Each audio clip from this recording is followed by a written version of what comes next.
તો આજે હતો ઊંધિયાનો પ્રોગ્રામ અને ઊંધિયામાં મહેમાન આવ્યા હતા. 40થી 50 જણાનું ઊંધિયું કરવાનું હતું. તો મમ્મી લાગી ગયા ઊંધિયાના કામે.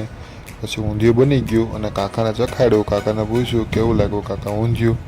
તો કાકાએ જવાબ આપ્યો ઊંધિયું સારું છે પણ કંઈક મિસ્ટેક રહી ગઈ છે. પછી પૂછ્યું બાલાને. બાલો કે એક બાઈ ખડ ખાય છે તમે જોઈ શકો એ. અને પછી મેં બધાને કીધું કે 40થી 45 જણા આવ્યા છે અને ચિત્રોડથી આવેલા છે, તો આપણે એને જમવાનું આપવાનું છે ઊંધિયાનો પ્રોગ્રામ.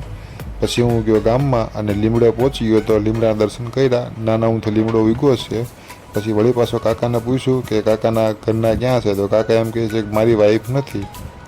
તો આવું છે અમારા ગામમાં. આ ટાઈપનો તાવો થાય છે. તમારા ગામમાં કઈ રીતના થાય છે અમને કમેન્ટમાં જણાવજો. ફૂલ બ્લોગ જોવો હોય તો આ ચેનલ ઉપર આવી જાય તો વિઝિટ કરવાનું ભૂલતા ને. હસુ નીતુ બ્લોગ્સ.